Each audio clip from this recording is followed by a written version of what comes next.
Alright, to quickly catch you guys up to where we are right now, my dad found this 1994 Camaro Z28 that had been sitting for probably close to a decade, unfinished and unrestored.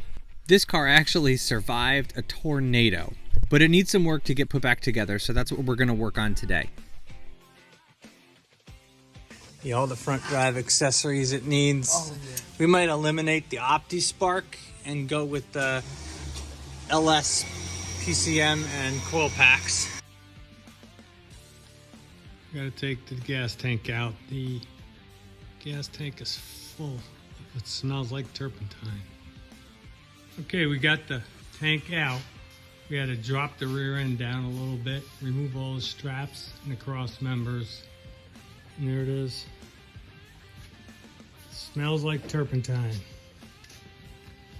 We're going to take the fuel pump out. We're going to get a new fuel pump and see if the tank is any good inside.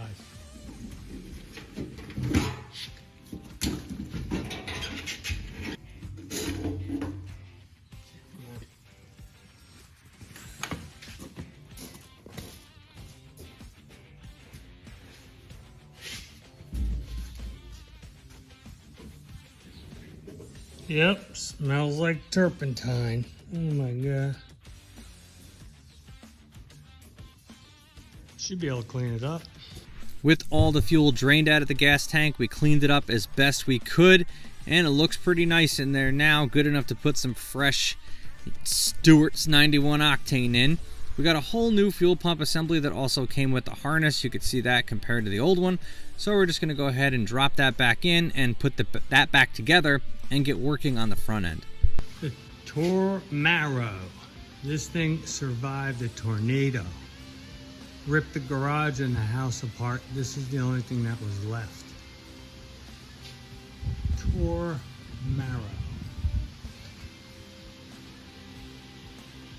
The only thing the car really didn't have was a radiator and a Y pipe and the full exhaust out the back. It has the manifolds, but we're going to bolt that up, and we made a little test pipe, and we ended up getting some Flowmaster exhaust that's like a catback system that went all together there.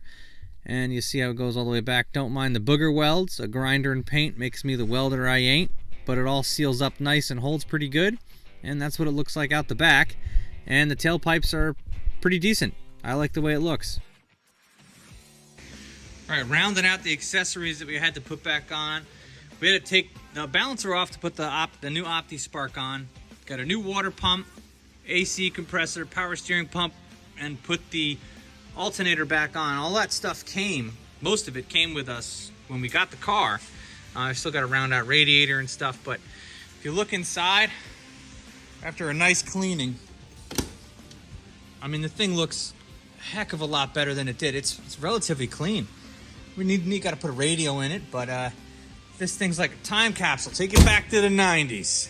Want to help us save more shit boxes like this one? Check out lowboostfilms.com. I have a bunch of apparel on there. I don't even remember what we have, like this shirt or this hat, this mug thing, this other mug, this iPhone case thing, plus a bunch of tools that we know work well, and some cheap car parts that we know have held up well over time. So check out lowboostfilms.com.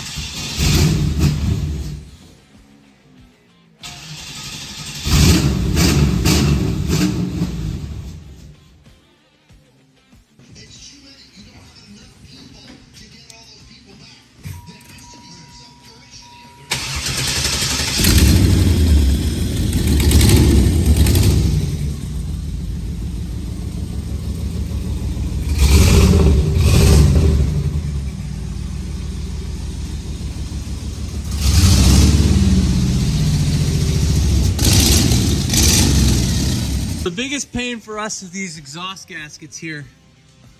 I put this on, I used cement, we couldn't do it. All I did was, we got it a gasket here, it doesn't even fit, but we kind of pinched it in. We'll see if that works. So we have a really bad exhaust leak from there, both sides. But fingers crossed, let's fire it up.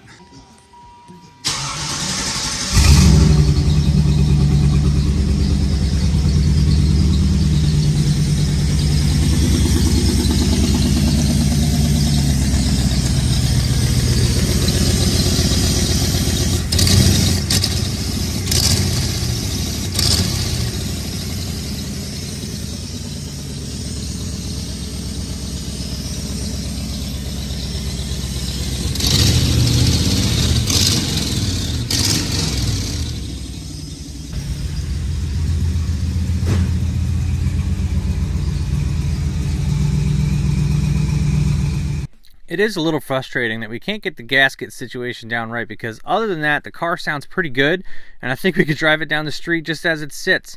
But let me know in the comments what you guys think. These are stock exhaust manifolds going into a ball and socket style exhaust Y-pipe setup.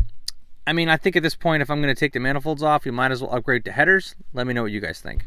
If you can't wait until next week's video, make sure to check out these videos that I already have ready to go.